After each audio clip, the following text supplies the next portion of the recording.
ഭരത്, നിങ്ങൾ രണ്ടുപേരും ഇന്നൊരു നല്ലൊരു റൊമാൻറ്റിക് പെർഫോമൻസ് ഒക്കെ ആയിട്ട് വന്നു, നമ്മളെല്ലാവരും സന്തോഷിപ്പിച്ചു.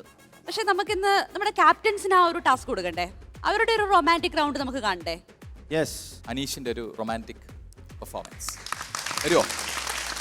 വരാം. പക്ഷേ റൊമാൻസ് ചെയ്യാനായിട്ട് ഒരാളും കൂടെ ഉണ്ടെങ്കിൽ അതെ, ഒറ്റയ്ക്ക് റൊമാൻസ് ചെയ്യാൻ പറ്റില്ല. ഞാൻ മതിയോ? അത് അപ്പൊ നമ്മൾ റൊമാൻസ് ഉണ്ടാവും. അല്ല, യോധയുടെ ഉള്ള റൊമാൻസ് കൂടെ പോകുമോ? ഇല്ല, എന്തിനാ വിഷമിക്കുന്നത്? നമ്മുടെ വിഷ്ണുവല്ലേ എടുത്തിരിക്കണേ, നമുക്ക് വിഷ്ണുവിനെ തന്നെ എടുക്കാലോ. വിഷ്ണു പോവോ? ഞാനിവിടെ സമാധാനമായിട്ട് ഇരിക്കുന്ന സഹിക്കുന്നില്ല അല്ലേ? അല്ല, വിഷ്ണു ഇങ്ങനെ കാത്തിരിക്കുകയാണ്, എന്നെ വിളിക്കുന്നില്ലല്ലോ. Okay, Vishnu ready? Ready ready இல்ல விஷ்ணு ரெடி இல்ல, விஷ்ணு மட்டும் தான் பண்ணணும், வேற யாரு ஜான் தான் இருக்காங்க மீதி. ശരി, അപ്പോ നമുക്ക് കൈയടിയോടെ സ്വാഗതം ചെയ്യാം നമ്മുടെ സ്വന്തം അനീഷ് റഹ്മാൻ ആൻഡ് വിഷ്ണുപ്രിയ.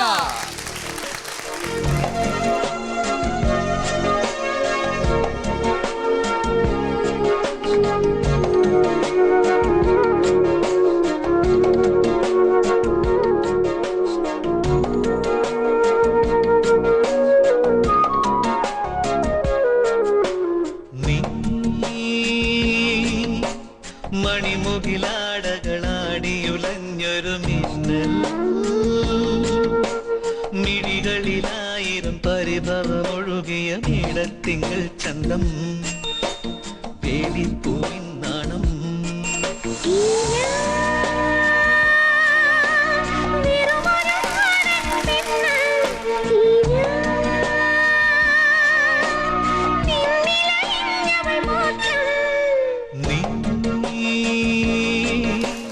മണിമുകിലാടകളാടിയുലഞ്ഞൊരു മിന്നൽ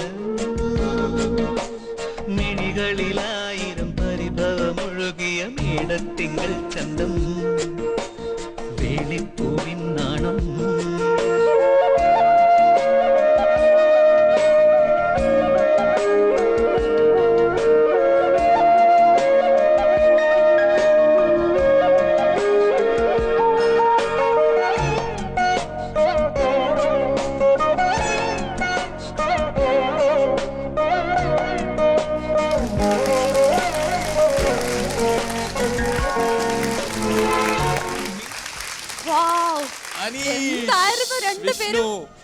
ഒരു പ്രാക്ടീസും ഇല്ലാതെ ഇങ്ങനെയാണെങ്കിൽ പിന്നെ ആ കെമിസ്ട്രി നന്നായിട്ട് വർക്ക്ഔട്ട് ചെയ്തെടുത്തു. ഒരു പ്രാക്ടീസിനൊന്നും സമയം കൊടുത്തില്ല. അവരുടെ അങ്ങ് ഒരു പാട്ടങ്ങ് അവർ ജസ്റ്റ് ഇങ്ങനെ തൊട്ട് മുമ്പ് കുറച്ച് വന്നിട്ട് എന്തോ ആംഗ്യങ്ങൾ കാണിച്ചു, പിന്നെ കണ്ടത് ഇതാണ്. അതാണ് ക്യാപ്റ്റൻസ്. ഇത് ആണ് ക്യാപ്റ്റൻസ്. ക്യാപ്റ്റൻസി എന്ന് പറഞ്ഞ ഇതാണ്. ഇനിയും വരണം അല്ലേ, നമ്മളെ ഇങ്ങനെ ഒന്നും കൂടി ഒന്ന് ഈ KDL വേദി ഒന്ന് കുറച്ചുകൂടി ഉത്സവം. എനിക്ക് തോന്നുന്നു ഇനി അടുത്ത 2 ക്യാപ്റ്റൻസ് വരാൻ പോകുന്നത് അതൊരു യുദ്ധത്തിന് വേണ്ടിയായിരിക്കും.